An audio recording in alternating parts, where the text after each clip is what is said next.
Labor's same job, same pay policy, it's been getting a lot of attention from what I've been hearing and seeing, especially from business owners and experienced workers. Recently, legislation have been forcing employers and business owners to pay labor hire the same rate as direct employees.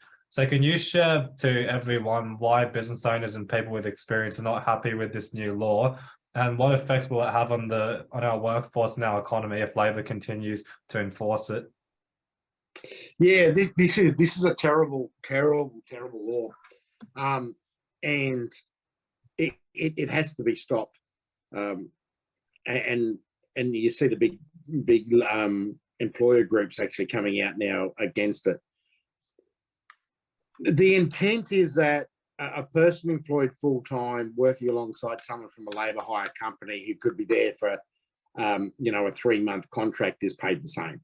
Once again, this is union stuff. So this law is really about union membership. It's got nothing else to do. Union membership and union power on work sites. One of the big things I have noticed driving around the Gold Coast and southeast Queensland, and actually when I was in Sydney last, was the amount of construction sites that have the CFMEU flag flying in about 50 different places. And that hasn't been as bolden in Queensland, especially, probably until the last state election, and also more the last federal election.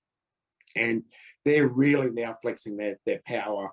This is a Labor nod to the union movement, because people employed by labour hire companies aren't unionists, right? They tend to not be unionists. Union power is and union membership is on the massive slide. I think it's 8% of all workforce is covered by a union, and that's it. So 8%. And the thing that's really bad about that is that Labor is 50% governed by the unions, and unions represent 8% of the workforce. So if you think about it, it's really only 4% of the workforce, because you're not going to get a union person who is basically centre right and right. So it's only 50% of the population, so that's 8%. Really, it's 4% of the population, 4% of the workforce, blah, blah, blah. So it's a very, very small minority that controls a very, very big chunk of the Labor Party.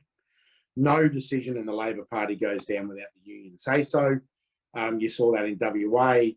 The new WA Premier was put there by the unions by telling, I can't think of her name, the female, basically step down and shut up. And which is so much for, women and power and all that sort of stuff. The unions hate women more than anyone. So it's really, really, really bad juju to have such a small minority controlling such a large part of a political force. Now, why is this law bad outside of the context of labour hire versus direct? So now, in general, so you've got a small business now, and you've got two people who are straight out of school who are doing the same machinist job. Now, let's pick, CNC machining. You got someone who's just out of their apprenticeship, who a qualified tradesman, but doesn't have the 35 years experience of a guy that used to do it by hand and can just see what's wrong. So you've got the machinist on, I'm just picking round numbers here, 50K a year, the guy that's straight out of apprenticeship. But the guy that's been doing it for 35 years and knows the ins and outs of the machine and can just look at something and say it's not right, or listen to something and say it's not right, or can go, well, if you actually did this and this, it's going to get a better outcome. You've got him on 100 grand a year. As an employer, you've got to put both of those people on the same wage. You can't have a discrepancy. So what's going to happen? You're going to have, instead of having the apprentice, the guy that's just out of his apprenticeship, looking up to a guy that's got 35 years experience going, fuck, I'm going to work to get to where he is. It's going to drive ambition and achievement and all that sort of stuff. All of a sudden now, what's going to happen is the guy with shitloads of experience is only going to get employed at 60 grand. And the guy out of his apprenticeship is going to get 60 grand. Because what will happen is the lower guy won't drift up to the higher wage. Doesn't happen that way. Never does.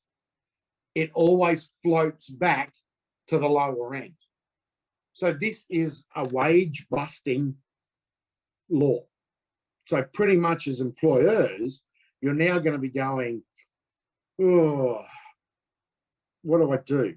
The best thing for my business is actually to employ all those white-haired guys who have all the knowledge and experience and fuck anyone else with no experience, which is bad for the industry, because what happens then is there's no mentorship, there's no passing of knowledge, there's no incentive for people to work harder and longer hours. So pretty much everyone just bludgers and does fucking nothing. So our productivity goes backwards. It's really bad for industries that rely on knowledge transfer, trades, so-called backbone of the union movement, right? And funnily enough, the largest representation of union workers is actually public sector. Teachers, fireys, AMBOs, public servants, they have more influence over the union movement than tradesmen and so forth. And you'll find most tradies and all that sort of stuff these days are self-employed contractors anyway, so they're not part of the union movement. So for a small businessman means, in one way, it means you're going to pay less, but you're not going to get the grey hair, because the grey hair is going to go, why would I work for less when I can just retire, right? So they'll take the pension, they'll take the quick, easy, cheap way out. So we're going to lose a massive amount of drain of knowledge out of the industry. And we're seeing that across all industries at the moment. We just can't afford it, right? And what it's going to do is keep wages low, because even when you've got someone with no experience and they get 2 or 3 years of experience, the guys behind them coming through, well, you've got to put them on the same wage. So it's just going to put an artificial cap on wages. It's going to put an artificial cap on knowledge transfer. It's going to put an artificial cap on growth and on achievement and on everything. But once again, if you put your socialist cap on and look at this through the lens of a Labor person, that's what they want. They sprout that they want wage growth, and they sprout that they want all this sort of stuff. But have a look at their actions. Their actions say and do the 100% opposite. Right. Their actions say that their words say that they want jobs here in Australia, but their actions say that jobs are going to go further and further overseas. That's why this seemingly simple legislation with a fancy name, same job, same pay, is disastrous for this country. If that gets up, we will see factories, we will see industries pretty much wiped out. And I'm talking SMEs. Middle enterprise will be wiped out. Will be taken over by big enterprise who basically have the union shops and can afford, which means that all your prices are going to go up. So, but once again, that's what Labor want.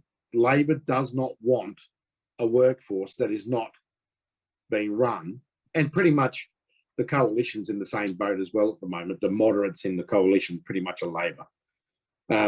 So they want,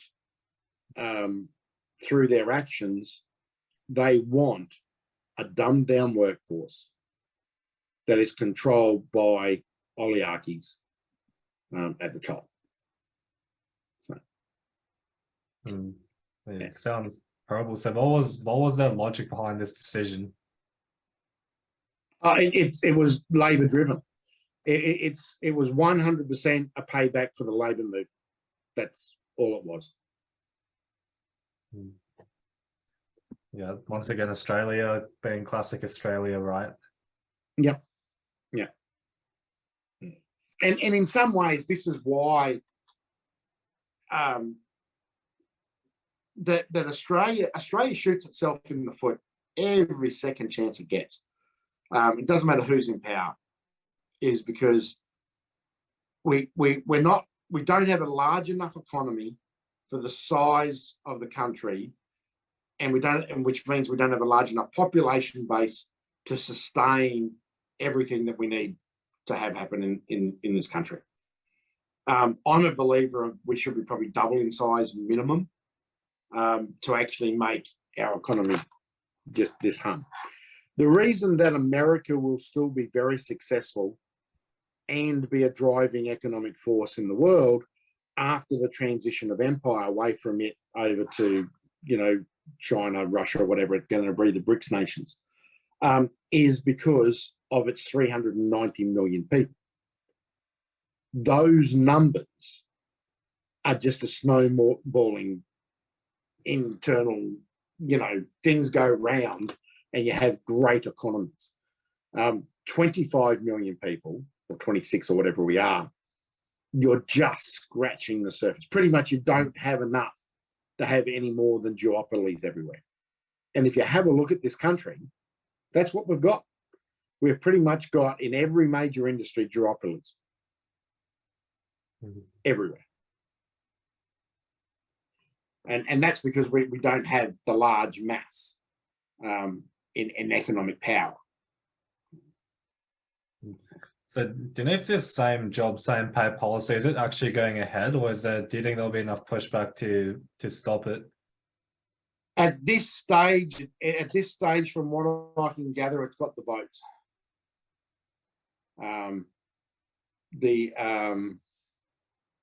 And what's actually another thing that's happening in Parliament at the moment is that the government's housing fund, housing future fund, or whatever it's called,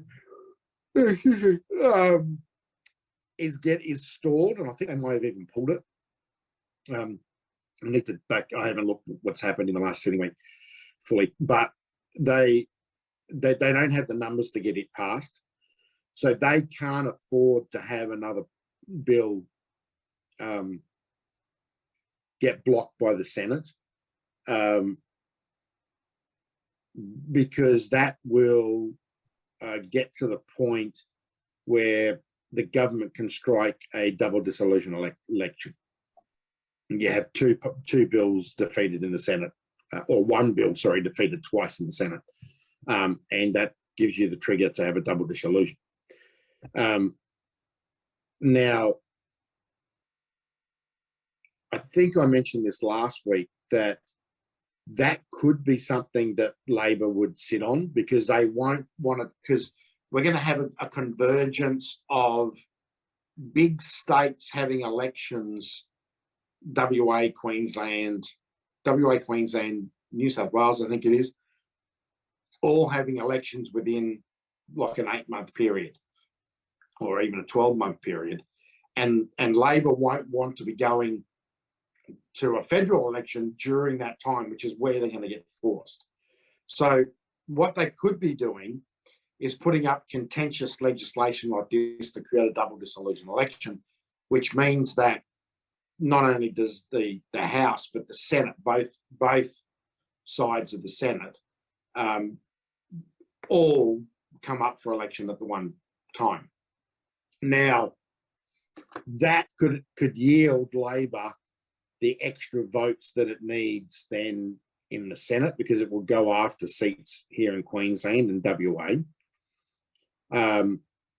on the back of or just before Queensland and WA have their state elections, where the state governments are a bit on the nose, a bit shaky, had leaders transition, and so on. So we're in for some interesting political moves.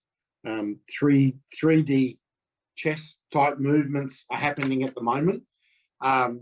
Albo has let slip at a couple of press conferences or a couple of speeches that he won't say no to going early. And it could very well be something that actually saves him rather than works against him. So yeah, watch this space. But we're going to be in for some interesting election cycle stuff coming up. Definitely sounds like it.